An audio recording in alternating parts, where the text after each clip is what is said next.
lost my son, Judy, at 12 years old, 13, to gun violence in 2012. Okay. During that time, I also lost my oldest son to the federal penitentiary about 2 weeks later in 2012. So I'm kind of bringing awareness to the impact of trauma to families in our community, the lack of services, the lack of resources, trying to offer better ways of coping than what we do today, which is self-medicating, which in turn is self-destruction, drugs, alcohol, different things of that nature. I try to help those be able to identify grief, depression, anxiety. Because if you can't identify it, just know what's going on, you can't fix it. You can't begin to heal and help yourself. So basically that's, in a nutshell, sort of kind of what I'm out here working so on. you did that because of what happened to you? This is why you chose to take that? Not necessarily, all right. It happened to me in 2012. Then I just shut down from the world. Other than my family and going to work, I didn't really move around much. You know what I mean? And then I looked different places to try to help me cope with it, to deal with it. And it was hard for me to find somewhere like that in this area. One doctor wanted me to just take medicine. That was his way of helping me cope. And like what? Antidepressant? I guess it was a yellow pill, red pill, white pill. At this time, I can't really give you the name, but one was to help me sleep. One was if I was feeling anxiety, and one was if I was feeling sad or stuff. Yeah. That's the solution, is to medicate people. Yes, basically. So I took a series of that, which was a 24-hour, one day, and I went back and I let them know I didn't like the way it made me feel. I said, I'm not crazy. These pills are making me crazy. I'm just sad. And I want to learn how to cope with the death of my son. So that particular doctor told me, well, you don't take this, I can't see you. So, okay, I won't see you no more, no foul, no harm. I understand. Then went on to other ones, group, alcoves, different places like that. But I felt like the elephant in the room, if that makes any sense. Someone's dying of cancer, someone's dying some type of illness. You know what I mean? Not too many instant deaths. Some accidents. But even an accident is different from murder. You understand? So I went there about 2 times. I didn't feel comfortable, so I stopped going there. So in 2000, that was between 2014, I want to say. Because I left for about a year when my son got murdered. I didn't know why. So I was afraid. I was afraid for myself. I was afraid for my other children. I had a daughter at the time that was 17, pregnant, and I had I want to say Janae had to maybe be 9, and Tykel was maybe 4 or 5. And I was living in a big house all by myself on an end lot that wasn't properly lighted. And a couple of days before, the day that my son was murdered, I was told that my house was going to get shot up the day before until an individual was brought to my home to see the house that they were going to shoot up that particular day. And they were told not to because they knew who I was. But still in all, fast forward, dudes killed, I don't know why. I tried to stay in the area, but I just didn't feel comfortable. That next Monday, my daughter begged me to go to school because she had to take finals. And I told her no because I was scared for her to go out. I kind of just kept everybody in the house. But she was like, Mom, I got to graduate. I can't let this not allow me to graduate. I got to go to school. So I was like, all right, take the truck. Call me when you get in class. Call me when you get out of class. Come straight back home. She calls me and she's hysterically screaming, Mommy, they killed him in front of me. They might have shot up your truck. She was coming out of ACCC. And she was walking past them. And that's when the cops killed the young man, Derek, in front of her while he was running away from her. Just so happened, I was home by myself. She had my truck, but my girlfriend stopped by just to check on me. And as she knocked on my door, I just took her keys and ran out the house. And went to the city, yellow tape, cops all over the place. Dominic's hysterical. And I just was like, I need my truck. I need my vehicle, So So they let me take my truck, and I just went home and put a suitcase in every room and just packed everybody up and left. Where I was going, I don't know.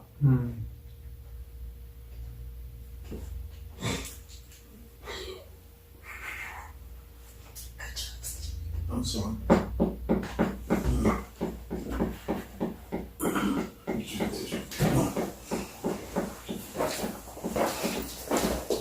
It's good for your soul, Bob. It's good to let it out. Keep it in that creative mind state. Yeah. No doubt. But Yeah, that's why, you know. I got an idea by now what happened to my son. Street talk. So, okay. I guess I have to deal with that for the moment. Came back home. Tried to rebuild my life.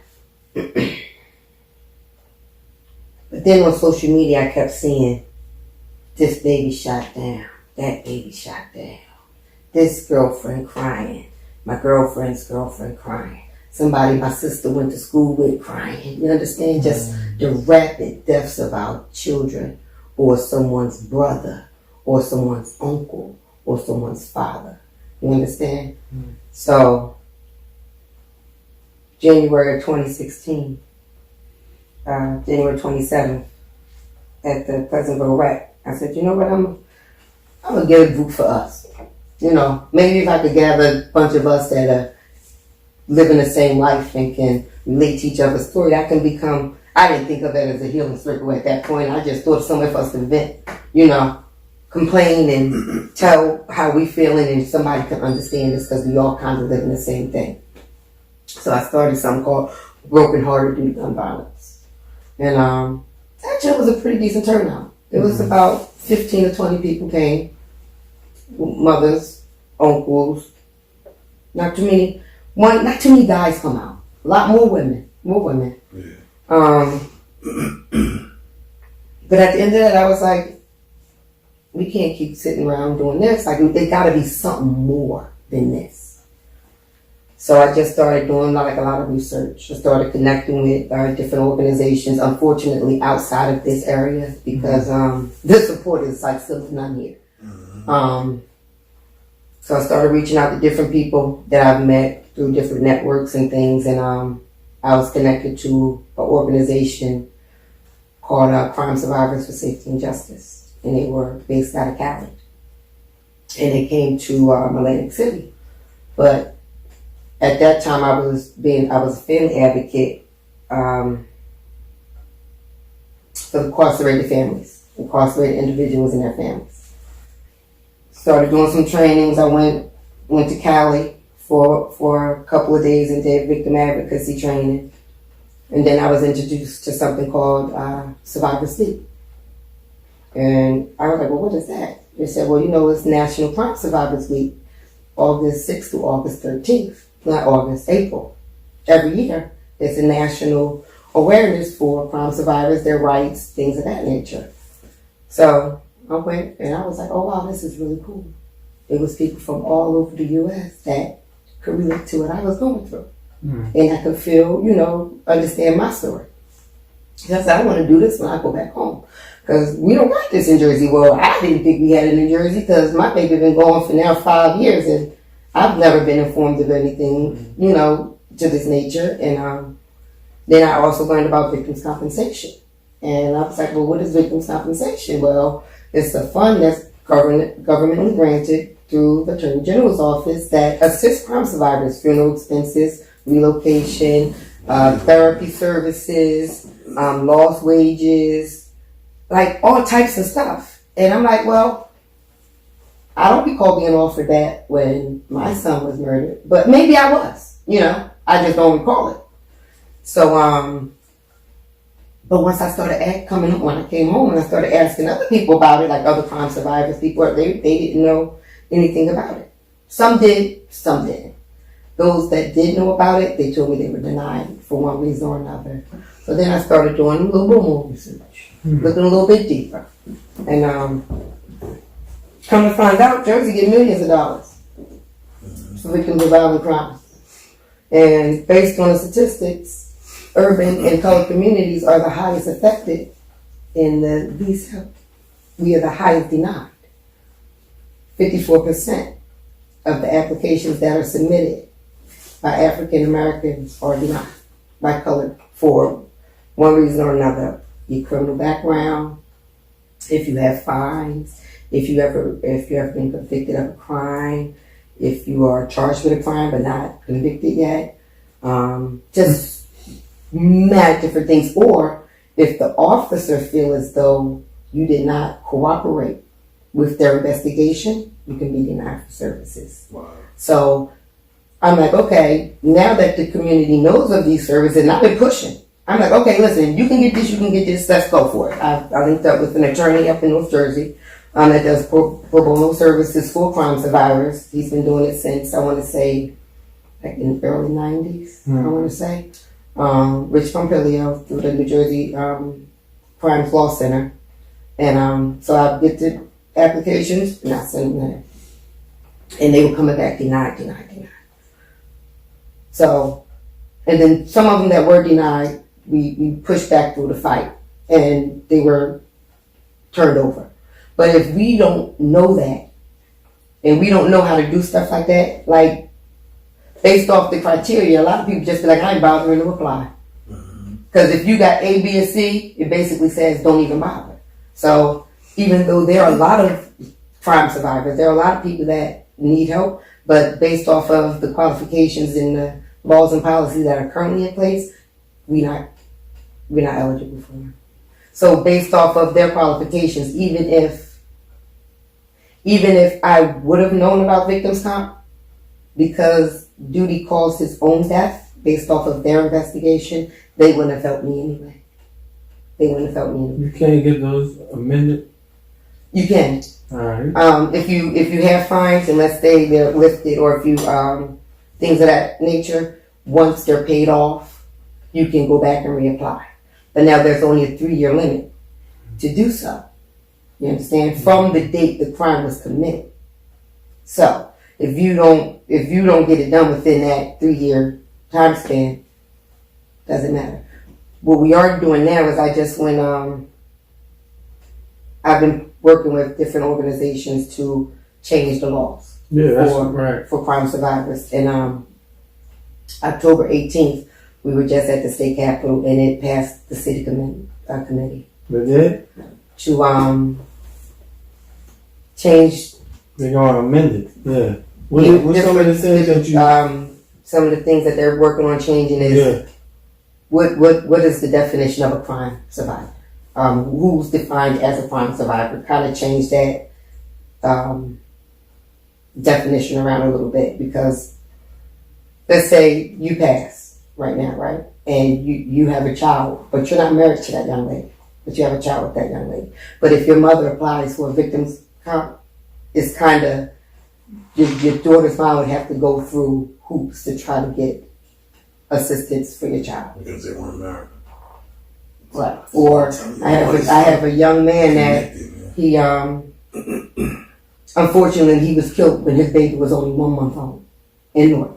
And because the baby was a month old, they are giving the mother problems with victim assistance because he hasn't established paternity. Yeah. What in the world? What kind of crap is that? Everything that we've been trying to do with this, it's all connected. So that's why I wanted you to come, because we keep telling people over and over again about the importance, one, of being married. You know what I'm saying? Of being married, so when stuff does happen, you're covered. You know what I mean? And the moral reasons behind it too, but that's a big reason. The other thing, the importance of therapy. Yeah. You know what I mean? Such a bad stigma on therapy. Yeah. Especially in our young black men, and they are the ones that are mostly affected with mental illness. Yeah. We are the statistics is outrageous. Like right now, actually, I'm working on a, let's see how do I say it, like a digitally assisted app I guess I'll just leave it there to help with reaching more of our youth Yeah, with with therapy right. and things of that nature, because some they don't want to go sit in a room, you know, and a lot of young men, they don't want to talk, but they'll text, you know, like my nephew, when my nephew was killed, Kayvon, in October of 2016, October 30th. He was killed on his little brother's birthday. And Kyrell is so angry. He's so mad right now. And he's still upset. But he refuses to talk to anyone. He doesn't like going outside. So I said to him, I said, well, if Aunt Kellie can get something that, you know, when you're having a bad day, or somebody that you can text and talk to, would you talk to them? Just to be able to express and not hold in what you're feeling, because what he does is he bottles everything up. He's really quiet, and then he explodes, you know. So I said, well, how about if I can help find a way that you can talk to someone and learn how to articulate your feelings and how to, you know, process them, to be able to speak about them and not be so angry. You know, and get your point across. Because I said, I know you got a lot to say, baby. These babies got so much on their plates. And it's like, these young men, they watch their moms going through so much. You know what I mean? Moms at the dinner table crying every night. You know what I mean? Listening to music. Drinking. Smoking. You know, just to cope with the death of their older brother. So, when they going through something, they don't want to go put that on mom. Yeah. You understand? And dad ain't around. You feel me? Dad in the next town over with the next baby mom and those kids. Or jail. You understand? Or jail. Or dead. Or addicted to a narcotic that overrides everything. Mm-hmm. You feel me? So it's like these babies is just holding that in. And at what point, where do they don't have any help? You know, a lot of this, they're moving off of emotion. A lot of things are done emotionally, not logically. Their frontal lobe doesn't even start connecting until they're 15. And that's that nerve that brings in logical thinking. And that's in all adolescents, male and female. So when that nerve that's developing from 15 to 25 is altered by trauma and then not treated, and then as they get 16, 17, they start drinking and smoking and taking pills, but that nerve is still developing. Their logical thinking is now affected drastically. And the longer they ingest these chemicals, ingest these drugs or alcohol, those tendencies are permanently almost like sort of kind of embedded in their thought process. That's a psychological. You understand? Yeah. And depending on the death, depending on how much alcohol, I guess, or how long they've been using marijuana or whatever pills, opioids that they're taking, because the opioid epidemic is taking, and heroin is taking over our babies. It's been taking over us since before they want to call it an epidemic. You know, it's an epidemic now, but it's been an epidemic since the 80s. I remember. That's from what I remember. I could be wrong. But I remember my dad and my brother being in the home until about 84, 85. Yeah. And things started drastically changing. About 89, it was a wrap. Yeah, that's the thing. You need the crack. You need some type of outlet. To talk about this stuff. I have friends of mine who are like grown my age and younger, and they've went through things as children, in young adulthood, been to jail, and all of them is messed up. They would never admit it. But here's what I learned, right? Because when I would tell them, yo, man, you need to go talk to somebody, they'll refute, nah, I ain't doing that. But when we do this, they'll come talk. They'll come do this. Absolutely. Because you look like them. They can, in their mind, this is a problem. You think they want people that can relate to them. Okay. You saying they want people that been through the same thing. Absolutely. Like I've referred other mothers from my group because I'm not a professional. You know, I have a professional that comes in, you know, to sit with our group, a licensed therapist. But we don't always have him available. So I tell them, you know, go and reach out to the places that are put on this list that they're given once they become crime survivors. Jewish Family Services or English Creek Family Services or wherever. There's like 3 or 4 places that we're referred to. None of them inland. Most of them are offshore. But, you know, they'll call and they'll go. And they'll come back and say, Kelly, you're not going back. And I go, why? Why not? Because they don't understand me. They can't relate to me. It's a shame that our people are kind of biased, but it's not our fault. You know, they go into a room with a Caucasian lady and they feel as though that Caucasian lady or man can't help them because they're not living their life. So how can they give them advice on what to do when they have not been through it themselves? So they'll rather come to me and ask me for advice. And I'm like, I can only tell you what I've been through. But what worked for me may not work for you. Yeah. You understand? So that's when I kind of started trying to find different things that like yoga, music therapy, art therapy, writing, coloring. You know, something that can help someone just clear their mind just for the moment. You'd be surprised what 90 seconds of thinking about nothing can do for you. You understand? So if we can try to begin to get just to that little point, maybe we can start being able to have a little bit of open-mindedness to be open to change. Yeah, you got to normalize it. And you got to start with, like young. You got to start with young children. And you know what I learned a lot too? Some of the avenues that we take for that, we go to the wrong route. You know what I mean? You go and talk to your pastor or something. And not that that's wrong. Sometimes your pastor or your man, they're not equipped. They're not qualified. Right. Yeah, but we just assume they are, that they should be. Sometimes they are, but a lot of times they aren't.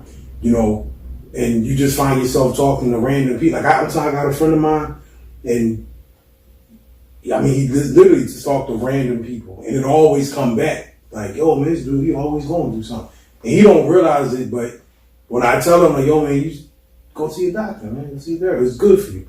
Nah, man, I don't do that. Cause they also had that. But what Kimby therapy is, you just calling them into a setting like this. Yeah, and just sharing your story. And just talking to them. That's therapy. Yeah. You'd be surprised how much you can help that individual. Because see, then we're not going to open up to people we don't know sort of kind, even though it might help you. Like it took me 2 years to find a therapist, and I got to go to Sicklerville. I couldn't find one in this area. Yeah. And I went to him for about 3 years before he knew everything about me. Eventually, you open up, but so in this case, you was just everything not saying nothing. I'm sad because my son is gone, but it's deeper than that. You understand? Things we going through is so. So, do the therapist? How do he get you to?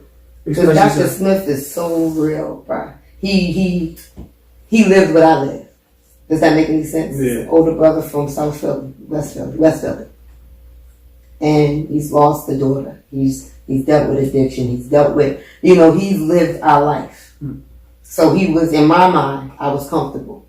And he was able to relate to the things that I had to say. And he was able to give me feedback. And I was open to accepting it or not. First time I'm a little stubborn, I couldn't. But after a while, I was like, I'm going to try what Dr. Smith suggested. Maybe it'll work. And it worked. Like, he's a big reason why I'm doing what I'm doing now. Yeah, I was the same way. I had to go on for like a year and a half. You went there a year and a half for therapy? Yeah, and my therapist was a white woman. But when I was going through it, I felt the same way. Like, she didn't relate to me and all that. But she didn't. But for me, the stuff I was going through, one, I needed a female perspective. That was the most important part. I needed, because I got used to just hearing niggas' opinions and stuff, and I become kind of pig-headed in that sense. So when I would approach things, it was a lot stubborn, and that's why most of my friends are women. Like most of my close friends are women because I need like the other perspective in order to be empathetic to people. Right. But to have her, like she said that she listened to my stuff, and then one, she not black and she's a woman, you know what I mean? And I got to hear, you know, she put you on your place when you needed it. You know, sometimes you need that. Sometimes you need the other thing. You need somebody to relate to you. Too many people that related to me just agreeing with me. Mm-hmm. Or they wouldn't, if they did put me in my place, I wasn't listening to them because I was, you know. Who we are. Yeah. We are stubborn. Yeah. We I just think say our also ways. people baby. think that, you know, I'm going to go see a shrink. They're going to think I'm crazy. No, it's different. It's different when But people do think that. Yeah. They They don't associate say that. therapy Listen, man, crazy. I'm not crazy. Or therapy weak. Yeah. You understand? Yeah. And I thought that. I Or thought the ego. same The thing. ego be like, man, I'm a man. I don't need no therapy. Yeah, I felt the same way. But I'm saying that comes with me maturing. Like I got older, and then man, I used to be going through stuff, and then didn't know why. You know what I mean? Now, I mean, when I was younger, like you know, when you come here, you be seeing us watch Sopranos and stuff, right? Now, I grew up loving Sopranos because I used to love the violence of it, right? Now that I've just rewatched all 7 seasons, the whole Sopranos is about mental health. The whole thing is all about, and even, you know, the premise of it is him sitting down with his therapist. Everybody in the series is screwed up mentally.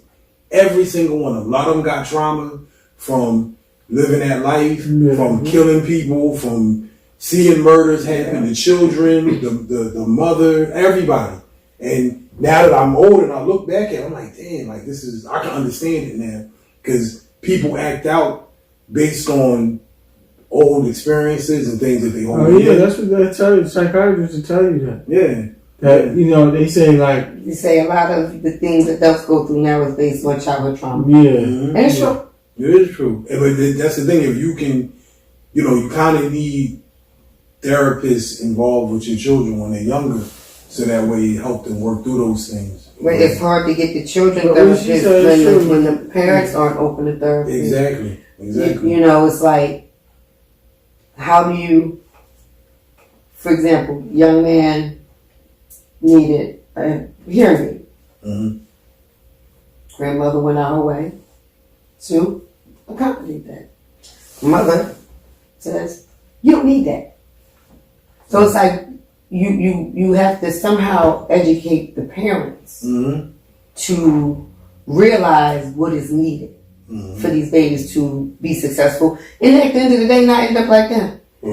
Like, and that's just the reality thing. It's time to change that cycle. It's time to break the cycle of what is going on out here. We've been going through it minimally 40 years. You know, Andrew Dust, coke, marijuana, that's been around since before we were born. But honey, that crack is a different beast. And when that hit us, it hit us. And it is a main component in what's going on today. Because these children are byproducts of that, you know. When we were kids, we still had our grandparents to love us. You understand? We still had our grandparents and our grandfathers show us structure, to show us discipline. Even when our parents started to stray, because the reality of things, at least one or two of our parents ended up trying that out. Trust me when I tell you. And if you say they didn't, you're lying. Lies. Because at least one, or if not, you're lucky. At that time, that was the hype. If not, you're lucky. If both of your parents, or at least not one, didn't get caught up at one way or another, then good job. Because baby, I could turn coke into crack when I was 7 years old. You understand? So, yeah, it was real. It was real. And if everybody's not stronger than the next man. And I had that choice to go both ways. I just figured I never wanted to live like that. Yeah. But I also had an outlet. Like when I was coming up, Atlantic City wasn't all I saw. Yeah. I went to upstate New York, to Yonkers, to Scarsdale, because that's where my mother was from. My mother was from New York. My father was from here. So holidays and summers and we was on the road up to the Bronx. You understand? We're outside of the Bronx. And I got to see the big fancy stores and I got to see the big fancy high rises and when I went to my grandmother's and grandfather's house, the doorman let us in. We had to ring up. You understand what I'm saying? I saw a different life than what I grew up in. So as I got older, I had like, okay, I see what's going on here. I see mommy working her ass off in these casinos, chasing after my brother to try to keep him out the streets. Crack done caught daddy. When mommy go to work, Crack House Haven, I didn't know what it was. I just thought it was a party at night. You know what I mean? Until I got older. And then I realized, oh, that's what that was going on there. When Dare come out. Remember when Dare came? Reagan era, you know? Dare, yeah. And that's when the police came with the little posters and and they had the shirts with the red there. You got it, baby. Black shirts with the red there. So that was when I really realized what was going on when mommy went to work that night. You feel me? And from that, this is just a rippling effect. And that's not only my household, it's a lot of our households that been through that. A lot of us. Yeah. A lot of our grandparents started raising us. But then, the generation after us is when it kind of changed. Because not only is your parent addicted to drugs, your parent and your grandparent is now addicted to drugs. So you don't have that foundation anymore. You don't have that love anymore. You don't have that nurturing anymore. And the grandparents are super young now. Yeah. You know what I'm saying? Like most of our age group, I know was grandparents real early, and a lot of them is still screwed up on that stuff. And so and then on top of that, if we ain't ever got married and ever stayed married, you don't have no structure to show your grandkids anyway. Only your children. Yeah. I mean, your children ain't doing it. That's the first thing. Like the children ain't gonna do it. We ain't do it. You know what I mean? We turn around once we get in our late 30s and 40s and stuff. Now we trying to fix all that stuff. And by then your kids don't want to listen to I actually seen something like that at my job where the dude, his dad came home and he was trying to apologize to him. And he's older now. He's like 29 years old. And his dad is like 50-something years old. And he said, man, he was listening to his dad talk. It was like, nigga, now you want to come to me and tell me about, because he was like, listen, man, I wasn't caught up in that drug thing. And I'm trying to apologize to you for all the times. I was caught up in that drug influence at the time, which everybody else was getting caught up in. And he was like, listen, man, that's what the son was replying, like, that's what he said, nigga, I don't need you now. You want to come to me now because you got your life together and decided to play dad with me? I seen it with my own eyes. Right? And he was like, man, get out of here. I don't want to hear that from you. These babies are angry, baby. They are angry. They are angry. Yeah. Like I asked a young man, in his late 20s. I was like, you know what's not going on out in the streets no more. Like, when you see your little cousins or your people's little brothers out here doing wrong, why don't you try to deter them? You see what your outcome is. You in and out of jail. You know, still trying to bust a trap to make a couple of dollars. It's dry out here in these streets. Ain't no money out here no more. Like, and that's just the truth. You understand? Y'all killing each other for nothing over Facebook beefs and internet. You know what I mean? Like, in a couple of dollars, y'all not killing each other over no real money out here. It's what y'all are dying for. Your parents can't even bury you with it. You understand? Like, it's not making no sense. So the baby say to me, he said, well, how do I teach them something that I don't know? It makes sense. It makes sense. He said, how do I teach them to do something that I can't do myself? I said, why can't you? He said, coming up, if you didn't choke the gun, and if you wasn't about it, you was a target. Well, that's becoming like a culture. Because over in the West Coast, the gang thing is that they treat that like a religion. They do. Wow. Like they growing up in that. Their kids are taught in that. That's all they know. So that's going to become, like you said, that's what's happening here. Like, this is all I know. What you want me to do? Like Nas said, he said, so many ways out the hood, but no sign say out. You know what I mean? Yeah. Man, you're right. I was like, what do you do at the end? Like I said on the way here, broke me down. Broke a girl down. I've been running all day, but I've been trying to get the babies, a couple of young men in that ideal program. Yeah. And so the application been here since about the 17th of March. And I left it with the young man's mom and, fill it out. I'm coming to get it. Fills it out. I go back to get it. Drove through it. I said, okay, it's not complete, so I'm going to highlight, because the mom was supposed to help me fill it out. Highlight what's missing. I said, tell them to come back. Once it's done, I'll be back. To fax everything off. So I just left there on my way here. And he just happened to walk in the house. And I said, did you fill out the application for it? He said, yeah, Kelly, I filled it out. I said, you completed it? He said, I completed it. So on the section where it says your desired employment, your desired place of employer, he said anything. And desired employer anywhere. So I said, baby, this is not an answer. You can't. You have to think for me. Sit down. And I'm able to sit down. I looked at his mom. And she's just like, I'm sorry, Kelly. He said he filled it out, but he's 24 years old. You understand? I said, it's okay. So I said, baby, I want you to think. What is it that you want to do in life? He said, it's over for me. He said, I don't know what to do. Ain't nothing I can do out here. It's over for me. I ain't got no education. I ain't finished high school. I'm just trying to get a job. As long as I could just get a job. I said, no, baby, it's not over for you. I said, it ain't over. You just starting, Pop. I said, so what did you like doing? Because he kept saying, I don't know. I said, okay, let's think. I said, as a kid, what did you like doing? What did you want to be when you were younger? He said, well, I wanted to be a sports agent. He said, well, I can't do that now. I'm too old for that. I said, okay, no problem. In your mind, if you're too old to be a sports agent, that's fine. I said, what does being a sports agent consist of? I said, you're going to manage someone's life. Like you want to manage their money, manage their contracts and things of that nature. He said, yeah. I said, well, that's sort of kind of a form of business management. I said, so would you like to run a business? Would you like to maybe own your own business one day? He said, yeah. I said, okay, so that's a goal, baby. That's something that you would be interested in doing. I said, what else do you like to do? He said, I like money. I said, okay. I said, well, that's a form of being an accountant.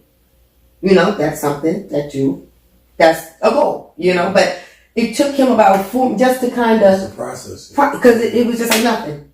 I don't want nothing. Just give me a job paying $10 an hour. I said, babe, $10 an hour isn't going to provide for your family.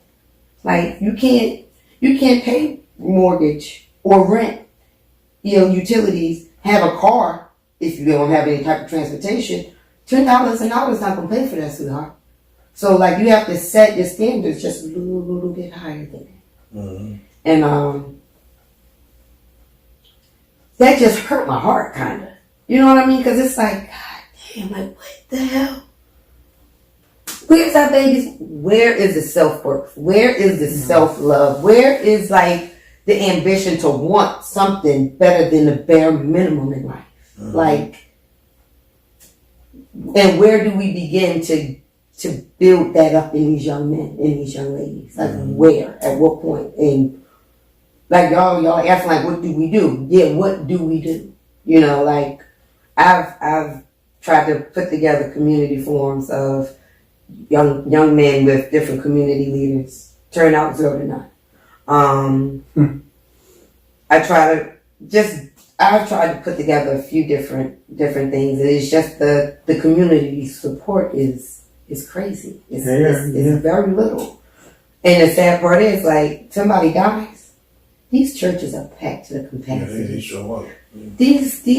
The Soldiers' Home has become a new funeral home in Atlantic City. You understand? It used to be a place of celebration and parties. No. Anytime, most of the time, it's a funeral now. And it's wall-to-wall stand-up room.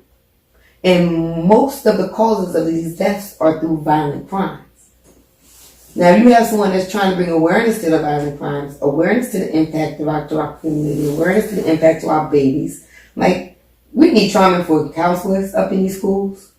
We need, we need so much for just these babies out here. not saying forget us, but at some point we adults. You understand? We're going to learn how to keep it moving and suck it up and work it out. But it's not that easy for these babies. They want to diagnose our babies with ADHD at 5 and 6 years old. Come on, man. That's not what they're going through. Yeah. They outside playing, they see somebody get shot down. You don't think that's traumatic to them? Yeah. They go hide, and then they come back out and they continue to play with their body still laying on the ground like it's nothing. Like that's enormity to them now. They are traumatically impacted. Mentally, they cannot think straight. You expect them to look at that board and learn something? After their brother just got killed 3 days before, because that's the max amount of time they can get out of school is 72 hours. Mm-hmm. You think I'm going to learn math and I just saw my brother in the casket? Where are they going to do that at? I'm grown and I still get sidetracked, and my baby been gone 6 years. Mm-hmm. I still lose thought because something happened and it'll trigger me and I'm gone for a minute or two. Mm-hmm. You understand? So it's like, just imagine what these babies are going through. They're angry because they have no outs. Mm-hmm. And then you have the people that are supposed to help them, they're angry, they're aggressive. So it's like, you can't address aggression. You can't address someone being aggressive when they're already, that's all they know. Yeah. So they're not going to respond to you in a nice way. They're not going to go, yes ma'am, yes ma'am, fuck you. Mm-hmm. You understand what I'm saying? Yeah. But if you approach them in a different way or a different manner, maybe you'll get a different reaction. But like a lot of these counselors and like school security guards, or they don't know how to approach our babies. Like we need a whole lot of trauma-informed training all around the board. Yeah, and all different, from the police officers to the EMT to the ER staff, they need to learn a little bit of empathy, because what we going through is some real stuff. Mm-hmm. It's some real stuff. And it gets worse because a lot of it's going unaddressed and untreated or misdiagnosed, and that just prolongs the inevitable, and it makes it worse. Mm-hmm. Yeah. It makes it worse. So when now, so you said you still got the group thing, right? Yes, babe. Sometimes it's a room of 30, sometimes it's a room of 5, but we there. Where y'all having it? I'm using the Turning Point. Turning Point Day Center, Atlantic City. Mm-hmm. Yeah, 1717 Bishop Allen Avenue. So I usually Bishop Allen Avenue. Bishop Allen Avenue. On the west side? On the west side. Yeah. Yeah. I try to do something at least once a month. It'd be 15 people? Mm-hmm. Well, about it gives or take. Like I said, sometimes it could be 15, sometimes it could be 5. Yeah. But I'm there. Yeah. I put it, I usually post it on social media when I have it. The last one we just did, last Friday, we were at the yoga studio. We did yoga. Yeah. So other than being at the Turning Point, we all met. And this is like a private center? It's private, it's community based. Whoever want to come. No, I mean as far as the stories they share, you make them write, sign something saying the disclosure, privacy, this won't get out or anything like that. No, but we with that type of group, we make that known. What we talk about is to help heal us. So I guess this isn't, we don't do, we take one group picture, but we don't record or none of that, not unless we tell you, and I do have the disclosures when we have that. Yeah. But usually it's you got some people I don't want nobody. Mm-hmm. They know that stuff about something like that.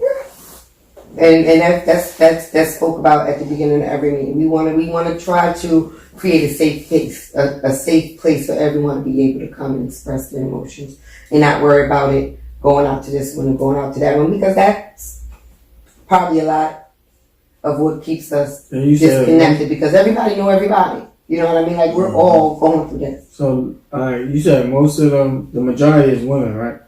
Yeah. So the men, what you think the men don't, they're like, nah, I'm not doing that. Mm-mm. You know who used to come to mine? Yeah. The man used to come to my meetings. Yeah. He would be the only man that had my food. Yeah. Yes. Yeah, I mean, he was going through it. Yes. Yeah, when we would be in Camden, he came. I did a survivor speak in Camden. He was the only one. Him and brother Michael Scott. Mm-hmm. They both came up there, and yeah.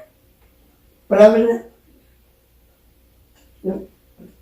I go back to what you were saying. It's about the therapy. Don't want to go. And I don't know what it is with therapy, man. And like I have another brother. He's like Kelly. He won't come and talk in group, but he'll talk with me one on one. He's like, why can't you just be my therapist? I'm not a therapist, but I'm going to school now for therapy. That's good. You'll be good at that. I'm telling you, you'll be really good at that. Yeah, I just started stopping in January. oh, that's good. So. I know my sister, her son was shot by a nephew. Okay. Yeah, he paralyzed from the waist down. So she's stuck with the burden of that. Yeah. Taking care of him and his brother. How old is he? Who, Quran, 21. 21. Yeah. His brother is Damon is his son is his cousin, and his brother was the one who got killed. Ramita. Wow. Tyler. Wow. Yeah. So his brother got killed. He get shot in the neck, right? And then now my sister got to deal with that. So she got a lot. I know she probably would appreciate that group. I'm gonna ask her to come in there. Yeah. And it's a lot of stuff she got But on. then you know what's so sad too? That's also I'm finding to be a dilemma. We is 48 blocks in Atlantic City. We're going to just say Atlantic City. But really 12 by 12 is where most of the crime happens, right? And usually your nephew done killed my cousin. You understand? So it's hard to get everyone in the same room. Oh, yeah. You understand what I'm saying? Yeah, right. So you have a mother that son was killed, but then you have another young man that was killed. But the young man that's being charged with this particular child's murder or young man's murder, his family is connected. You understand? So it's hard to get these two families in the same room. Yeah. Because your family member done killed my baby. Or your family member done killed my brother. And then the sad, which goes deeper than that, some of these babies are cousins. Like some of their children are related. Yeah. So now it's a matter of we have 9 and 10-year-olds that are going to grow up to be divided, even though they're cousins, like blood cousins, because your dad killed my dad. You understand? Or your brother killed my cousin. So it's how do we fix that? Where do you find, I guess, the empathy in your heart to not blame like it's not their fault. It's what that mother didn't do it, you know, but she may feel some type of guilt because even though she didn't do it, maybe her nephew did it, or you know what I mean. So it's hard to look that other person in the face, even though it's not your fault. But that's the thing that therapy teaches you. Is how to forgive, how to own your stuff, how not to project your feelings on other people. You know, it is a mess, but it starts with that. You know, I mean, it really does, and you know, like doing stuff like this helps take the stigma off of it. You know. Yeah, I know. I know people from my experience, from where I work at, and seeing certain things how they got escalate. I know people got our people got a real thing with apology, man. I don't like apologizing. They hate it. But when the person do apologize, they take it in. And it's like right back to the person we were. But other than that, they'll try as much as they can to avoid that apology. And keep something going. It takes a lot to own this stuff. Yeah, like, well, I noticed that when a person, he's like, listen, man, I'm sorry what I did, then the person will break down and be like, because he don't want to feel like that towards the other person. Sometimes some people, they be like, I don't want to feel like that towards the other individual. And that reconcile right there. Then that go back to how they were. Yeah. But the one that felt like he did something, he won't say nothing. He won't be like, yo, man, what you did, I felt like that was offensive. And you he'll just hold that in. Then he being evasive towards the other person. And all he had to do was tell him, like, listen, I felt like this is what it was.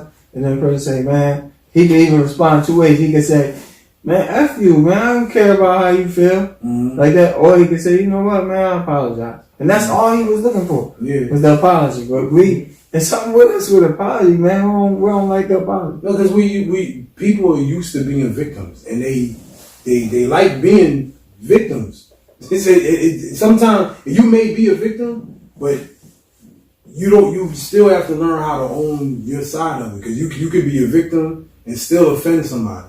You know what I'm saying?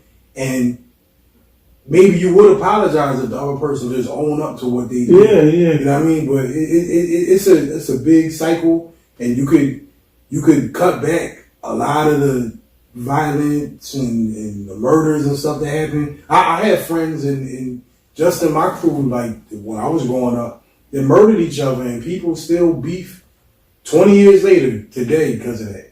You know, we still don't speak. I've had people come in here, you know, and apologize to me for not speaking to me for the last 15 years because of stuff that I ain't had nothing to do with. I was just associated with somebody that did something, you know, and then, you know, when you grow up and you mature, you learn to let stuff go. But, you know, you talking 15, 20 years, and I never had no personal beef with this person. He don't got no personal beef with me, but you don't speak to me and I don't speak to you because you just, you know, we just on the wrong or opposite sides of the fence. You know what I mean? And it's petty, but you got to learn.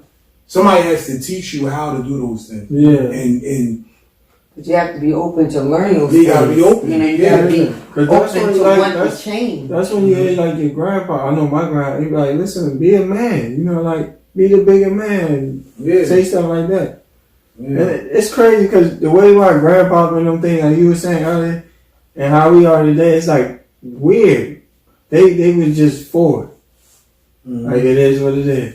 You know what's weird about like our community, right? We hate when murders and stuff happen, but we love street culture. You think like our people love the movies, we love music, yeah. We love those things that relate back to us, but we don't want nothing to happen. So I'm trying every time when we used to beef back in the day, we used to beef with dudes. Well, I would say we, because I remember, but that's the people I was affiliated with. I never did it, but when our crew would beef with something, nobody in our crew ever died. It was always somebody from the other side that died. And I used to sit there and I'm like, why do y'all keep beefing? You know what I'm saying? Like, you're not reciprocating this. You know what I mean? It's like, oh, we're going to go fight, And then somebody wound up dead. And you be like, yo, why do y'all keep going here? You know somebody's going to die. You know what I mean? But they don't like all that. And then as soon as somebody would die, then they mad. And you hear people say, oh, no snitching, don't snitch. But then when the nigga that killed the other nigga, they mad because nobody want to come and testify. And it's like, yeah, this shit is weird. You know what I mean? It's like, yo, just stop all that stuff from the door and learn how to get over stuff. You be beefing over women, beefing over... And then they done moved on to the next dude. Yeah, they move on to the next dude, and, you know, you dead, one nigga dead, other one in jail, and it's a mess, bro. Yeah. This is crazy. 20 years later, the girl don't even look good no more. You know what I mean? I done seen that happen 1,000. I'm like, that nigga died over it. You know what? Yeah, it's the truth, man. It's the straight truth, but it's good. I'm glad you mentioned because I want to talk to the people at the yoga studio too. Because I go to the other one, but you go to the one in Northfield? I go to that one. I go to the other one in Galloway. But the people in Lane City, I like what they doing. I mean, it's the same people as Northfield. She's the best. Yeah, I'm trying to get them to come here. You know what I mean? Because all this stuff. You want them to come to the barbershop? Yes. Cool beans. I do. I want to. We gonna have yoga sessions at the barbershop? We can. All right. You know, I wanted to ask you about when you were saying up in Camden, right? They had so many programs. Why do you think that's not here? Like, is it because politics, people are... baby. Oh, I'm so sorry. No, it's true. It's the truth, though, Pop. It's all who you know. If you ain't a part of the Good Old Boys Club, baby, you ain't getting much of nothing done. You know how many times we hear that? It's the truth, though. That's just like It's that the God's everywhere. honest truth. I ain't lying to you. Yeah, that's where everybody. But that's where you gotta find your own resources. Mm-hmm. Like, ain't nobody helping me do what I'm trying to do. I'm gonna take that back. I won't say nobody. Very few are helping me with this fight. Let me tell you. All the services, all the help that I've gotten has been outside of Atlantic County. Mm-hmm. People that, So like when I was going to become, like I knew nothing about nonprofit and none of that. When I started this, I spent it out of my own pocket. I funded this, and I still fund it now because I'm still not 501c3. I've been doing this since 2016. Any events I host, any seminars I give, any awareness programs I give, I pay for that out of my pocket. So you don't receive grants? No. Hey, you ain't writing proposals up and all that? I'm just learning that stuff. I don't know about that. Okay. Each one teacher and those self-education goes a long way, baby. Writing proposals? I'm doing anything dealing with this. Anything. Like it's money, it's city money out here. It's money where you don't need to be a 501c3, but if you're not part of that clique, you ain't gonna get no information on that. Yeah. They ain't letting you know about that, baby. Yeah. And that's just the reality of things, which is cool though. Because I still do what little I can do while I'm building. Because Rome wasn't built in a week. You feel me? And this didn't happen overnight. So it's not gonna go away overnight. So I do what I can when I can, as I'm building my foundation to what I'm working on and what I'm trying to do. And that's just that, because I found money outside of the city limits. It's bigger than Atlantic City, it's There's bigger. a lot of municipalities. It's funding that's beyond that circle of individuals that are supposed to help. But that's why we be doing this, because it's not it's not about, I mean, it's for ear, but it's not just about ear. We be getting people all over the country like to be watching this, and they be reaching like, yo, keep doing that, and you don't never know who you connect the dots. That's why, like, the answer to to me, the answer is social media, because that's the only place where everybody's communal at. You know what I mean? So it's hard to get people to come out to an actual place to do stuff, but they'll look at the phone. Yeah, they'll look at their phone because they in their privacy. You know what I mean? They don't be embarrassed. So everything you were saying about the act. Yeah, because when I first started with this victim advocacy, I've been to the different meet the candidates and all that they be doing all over the place. And I just started learning about child politics. Knew nothing about it. And I ain't gonna lie, because I was always thought it was a bunch of bullshit. Excuse my French. You know what I mean? If a lot of our parents were so stuck on the nonsense within the city limits of politics, they missed that gap in between the assemblymen, the senators, the congressmen. You understand? Those individuals that also play very important parts to decision making and things of that nature. So once I started learning about people's time, that's when I started getting more into learning about politics, the different levels of it, who controls what, where you go to get this done, where you go to get that done. You understand how the levels of bills and legislation being passed, how those levels go from Congress to Senate or Senate to Congress, or I'm still learning about that, but I'm there. And so I'll go to these forums, and I would always ask, like, what are y'all doing for crime survivors in this community? What is in y'all? Where are we at on y'all agenda? One, my answer was never answered, no matter how many forums I went to, and I went to almost every one of them. And I made sure I was there. Sometimes with other people, sometimes by myself. I'm fine with going alone. Never would be answered. 2 years in a row, right? I did a training on the funding that's available to assist crime survivors. I did that training 2.5 months ago, 3 months ago. A couple individuals are interested in crime survivors now. Why? Because it's $1 on it now. It's $1 amount on it now. When it was just help us, help our community, and no mention of money being available, don't like our time for us. But if you come and you got an organization that helps crime survivors, it's a grant that you can go for. And it's this amount of money that you can possibly get. Oh, now we got 3 events going on, Crime Survivors Week in Atlantic City. Where was that at last year? Or the year before? Or the year before that? Before y'all knew it was money that was connected to it. It was not. Yeah. It's all about the dollar, baby. That's what it's boiling down to. That's what it boils down to. which is a sin. Because our babies are for sale and they dying out here. Mm-hmm. Understand? And it's forces, it's resources, it's money out here, it's programs that are doing great things. Like the same funding North is getting, Trenton is getting, Camden is getting, Atlantic City can get. Mm-hmm. And they can do the same things, transition homes for males and females, like real reentry programs and job training, the trauma-informed training I was telling you about for the police officers and the first responders, all that. Mm-hmm. We can have it here. It's just a matter of whose hands it goes into and how the services are given out once the money's received. Mm-hmm. Because you can get an organization that can get 80,000, but if 70,000 goes to operational costs, what good is that? Mm-hmm. You understand? Only 10,000 is going back to the community. Well, what can you really do with that? Blow smoke in the wind. Do an event here, an event there, a couple photo shoots, and you want about your business. But at the end of the day, ain't nothing getting done. Yeah. You promising employment to individuals. How long are they staying employed? You understand? Mm-hmm. Are they employed a year? Are they employed a month? Are they employed 90 days? What services are you putting forth to make sure they stay employed? Because you're saying you're here to help.